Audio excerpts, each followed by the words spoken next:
O maior episódio que o mundo já teve conhecimento foi o que dividiu o mundo no antes e depois. É a história fantástica do Filho de Deus, que é narrada nos 4 evangelhos do Novo Testamento, mas que também é profetizada no Antigo Testamento. Isaías 53 fala sobre o sacrifício de Cristo, ele sendo a ovelha que foi muda para o matador, não abriu a sua boca. Há várias profecias sobre ele, o Messias, que viria a este mundo para dar a sua vida em resgate de muitos. É o que a Bíblia ensina. O maior livro de todos os tempos, a Bíblia Sagrada, lida em todos os lugares praticamente, que tem profecias fantásticas, a maioria delas já foram cumpridas e provadas pela ciência, outras ainda irão ser cumpridas. E neste livro traz a narrativa de Jesus, o maior de todos, aliás, o único, não há comparação, a começar com seu nascimento, que foi profetizado: e tu, Belém Efrata, posto que é a menor de Judá, de ti me sairá aquele que será Senhor em Israel. A virgem conceberá e dará à luz a um filho, a um menino, porás o nome de Jesus. E Maria, que era uma mulher que estava noiva de José, o Espírito Santo vem e fala com ela e diz que ela vai conceber. E ela fala: eis-me aqui a serva do Senhor, que se cumpra em mim a tua vontade. E Maria engravida do nosso Salvador, do nosso Mestre. Depois de 9 meses, ela tem o seu filho em uma estrebaria, que não tinha lugar para que ela pudesse se acomodar em um hotel, alguma coisa assim, para que ela tivesse o seu filhinho, o seu filho Jesus. Com 2 anos, o rei Herodes tentou matá-lo. Ficou com medo de Jesus, o rei dos judeus, assumir o lugar dele, do rei Herodes, mas não conseguiu matá-lo. Até 12 anos se vê sobre Jesus, ele está no templo lá, os pais voltam, depois percebem que ele não está perto, eles voltam para procurar Jesus, está no templo, ensinando, conversando com os doutores. De 12 anos até 30 não se menciona nada na Bíblia sobre ele. Qualquer pesquisa que você fizer em livros diversos, você não pode dizer que é correto, porque a Bíblia não fala nada de 12 anos até 30 anos de Jesus. Com 30 anos ele aparece, João Batista, o seu primo, está batizando as pessoas no Rio Jordão. João Batista, que era o precursor, aquele que veio antes de Jesus, primo de Jesus, filho de Isabel, está batizando no Rio Jordão, E Jesus se aproxima e João aponta para Jesus e diz: eis o Cordeiro de Deus que tira o pecado do mundo. E Jesus é batizado por João Batista. Depois que ele é batizado, você vê a voz, você vê a Trindade ali sendo manifestada, a voz de Deus que dizia: este é o meu Filho amado, em quem me comprazo. O Espírito Santo em forma de pomba que desce sobre ele, e ele, o próprio Jesus, está ali nas águas. A Trindade é manifestada no batismo de Cristo. A partir dali, ele começa o seu ministério, cura pessoas, ensina, escolhe os 12 apóstolos para que ele, Jesus, pudesse ensiná-los, capacitá-los, porque eles deveriam ter um ministério pela frente após a volta de Jesus ao céu. Ele ensina, ele cura pessoas, expulsa demônios de pessoas, cura uma mulher que estava com hemorragia há 12 anos, faz cegos enxergar, paralíticos andar, enfim, ressuscita mortos. O ministério do Senhor Jesus foi completo. Ele estava aqui com um propósito definido, completamente definido. Ele veio para instalar o reino do Messias, para começar um trabalho também no tempo dos gentios, a partir de suas pregações, a partir dos trabalhos que ele implantara, desse movimento espiritual chamado Reino de Deus. Ele veio com um propósito definido, completamente. O diabo tentou pará-lo, as pessoas tentaram pará-lo, mas ele não parou. Ele estava decidido em ser obediente a Deus e também por amor a nós e até o final. E ele vai. Um dos seus, que vocês conhecem muito bem, que é Judas Iscariotes, que andava com Jesus, na hora da celebração da ceia, naquela mesa, até tem alguns quadros pintados com Jesus no meio e os apóstolos ao seu redor na mesa. Ali o traidor é manifestado por Jesus. Olha, alguém entre vocês vai me trair, mas quem sou eu? Sou eu. Aí Jesus fala, aquele que mete a mão comigo no prato, e era Judas. Em outro episódio, Jesus está no jardim do Getsêmani com os seus, ele sobe para orar, está lá suando como se fosse grande gota de sangue, em agonia, diz, Pai, se possível, passa de mim este cálice, mas não seja como eu quero, sim como tu queres. Quando ele desce, aí vem Judas com os soldados para prender Jesus. E como Jesus era muito parecido com os seus apóstolos, foi necessário que Judas o beijasse, o beijo traidor, o beijasse, para que os soldados pudessem prendê-lo. Pedro ainda cortou a orelha de um deles e Jesus emendou. Outro milagre. Jesus é preso, é levado para Pôncio Pilatos e começa então aquela ida e vinda, Pôncio Pilatos, rei Herodes, etc., até que chegou o momento em que, o período em que era necessário soltar um marginal, alguém, e está lá Barrabás, está Jesus, e Pôncio Pilatos pergunta de toda a multidão que ali estava, tinha os judeus, tinha os romanos, tinha os sacerdotes religiosos, e Pilatos pergunta, quem quereis que eu vos solte? O Cristo? Jesus? Chamado Cristo? Ou Barrabás? E a multidão grita, solta-nos Barrabás e crucifica-o, ou seja, crucifica Cristo. A partir daí Pilatos lava suas mãos, ele é entregue, é chicoteado, seu corpo é dilacerado, cheio de marcas. O chicote que usaram para bater em Jesus tem umas pontinhas que sai o pedaço da pele. O corpo de Jesus ficou ensanguentado. Colocaram uma coroa de espinho em suas cabeças, a cruz, para que ele carregasse até o lugar da crucificação, até o lugar da caveira, onde eram crucificados os marginais, os malfeitores. Jesus carrega até lá a sua cruz. Mas eu quero entrar agora no tema desse vídeo, dessa reflexão para você. Cordas da cruz. Cordas da cruz. O que manteve Cristo na cruz, afinal de contas? Ele era Deus, ele poderia sair dali a hora que ele quisesse.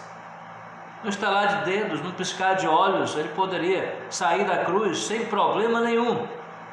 Mas quais foram as cordas que mantiveram Jesus na cruz? Não foi a falta de amigos, ou de amigo, porque em Mateus 26:53 fala, ele tinha a sua família, tinha a sua mãe, tinha o seu pai, tinha os seus irmãos, as suas irmãs, porque a Bíblia fala sobre estes aí, irmãos e irmãs de Jesus. Então não foi a falta de amigo, de pessoas com ele.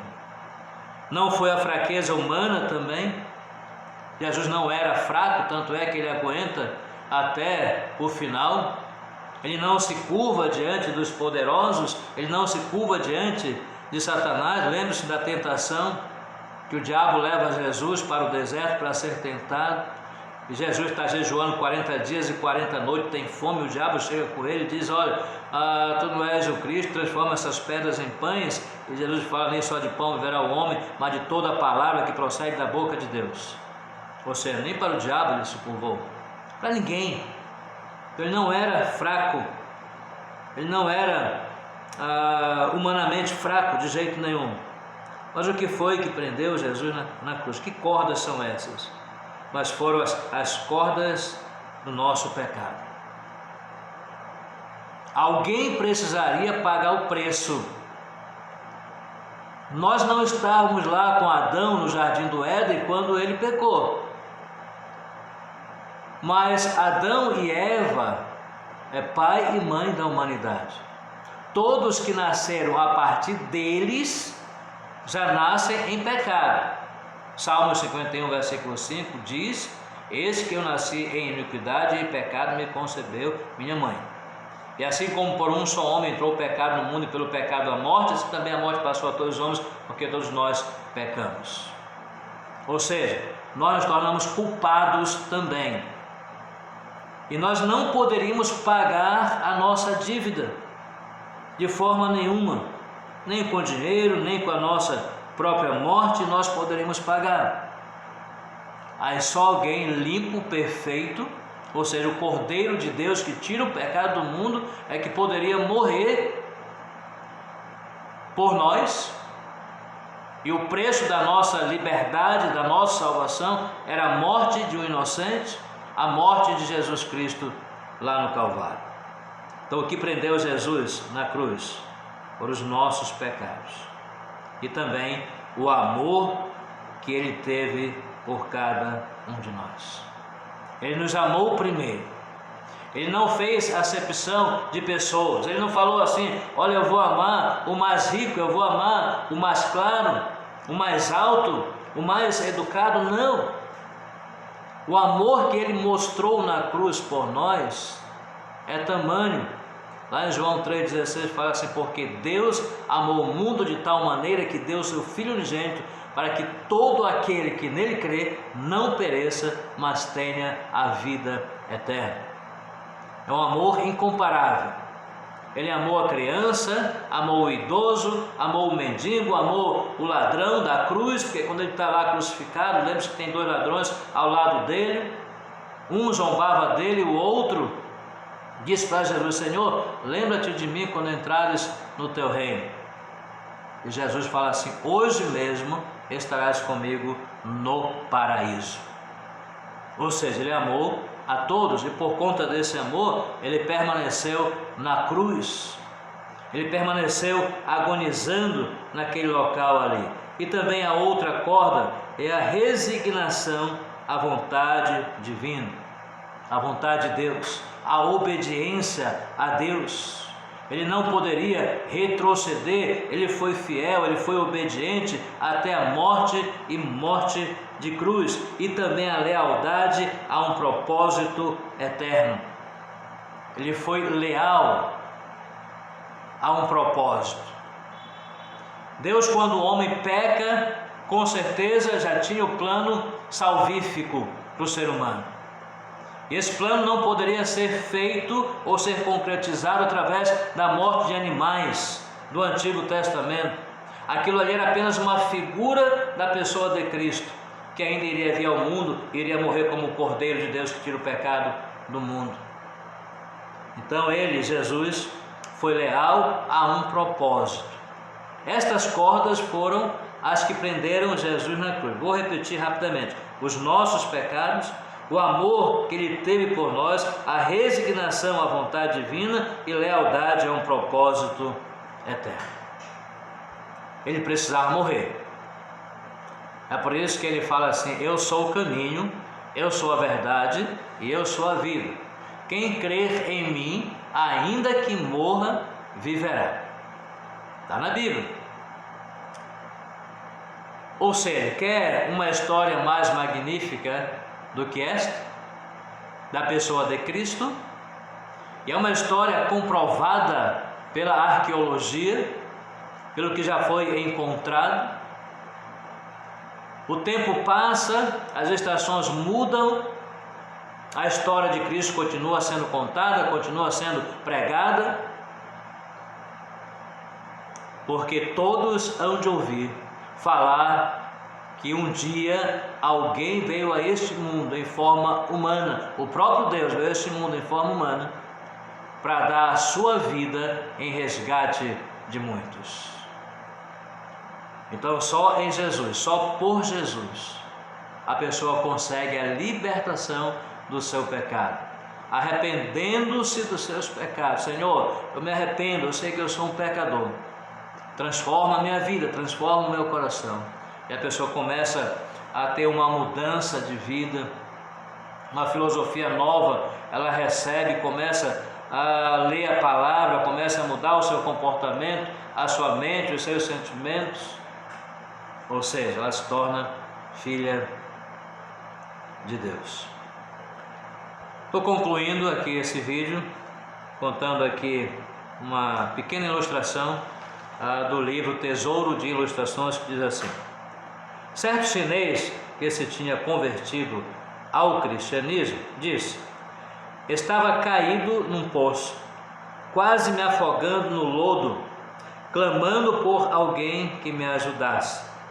Nisto apareceu um ancião de aspecto venerável, que me olhou lá de cima e me disse: filho, este é um lugar muito desagradável. Sei que é, eu disse. Não pode o Senhor ajudar-me a sair? Filho meu, chamo-me Confúcio. Se houvesse lido minhas obras e seguido o que elas ensinam, nunca terias caído no poço. E com isto se foi. Logo vi que chegava outro personagem. Desta vez o homem que cruzava os braços e fechava os olhos parecia estar distante, muito distante. Era Buda, e me disse: filho meu, fecha teus olhos e esquece-te de ti mesmo. Põe-te em estado de repouso. Não penses em nenhuma coisa desagradável. Assim poderás descansar como descanso eu. Sim, pai, eu disse, o farei quando sair do poço. Mas quando? Buda, porém, se havia ido. Eu já estava desesperado quando se me apresentou ainda outra pessoa muito distinta. Levava em seu rosto os traços do sofrimento e lhe falei: pai, podes me ajudar? E então baixou-se até onde eu estava e tomou em seus braços, me suspendeu e me tirou do poço. Logo me deu de comer e me fez descansar. E quando eu já estava bem, disse-me: não caias mais, agora andaremos juntos. Assim contava o chinês a história da compaixão do nosso Senhor e Salvador Jesus Cristo. Ele morreu por você e morreu por mim. Só Ele nos ama verdadeiramente. Ele quer que você entregue a sua vida a Ele hoje. Se você está assistindo o vídeo e quer entregar a sua vida hoje a Cristo, faça isso. Não deixe para amanhã. O dia aceitável da salvação é hoje. Reconheça que você é pecador. Reconheça que Jesus morreu por você e que Ele fala em Romanos capítulo 10, versículo 9 e 10: se com a tua boca confessares a Jesus como Senhor e em teu coração creres que Deus o ressuscitou dentre os mortos, serás salvo, porque o coração se crê para a justiça e com a boca se confessa a respeito da salvação. Pense sobre isso daí, ok? Eu quero agradecer, a tua paciência. Se você está assistindo esse vídeo, você vai olhar aí embaixo de você, embaixo do vídeo, tem a palavrinha inscrever-se na cor vermelha. Vai lá, clique em cima, se inscreva no nosso canal, clique aí no sininho e dá o seu like e compartilha este vídeo, esta mensagem. Talvez você pode ser um grande missionário usado por Deus. Quando você compartilha o vídeo, outros podem ouvir e até se converter ao Senhor e serem edificados também. Que Deus abençoe grandemente você, a sua família, a sua casa, o seu lar, ok? Mas pense na pessoa de Cristo, que prendeu Jesus na cruz, os nossos pecados, o amor que Ele sentia por cada um de nós, a resignação, a obediência a um propósito. Que Deus te abençoe.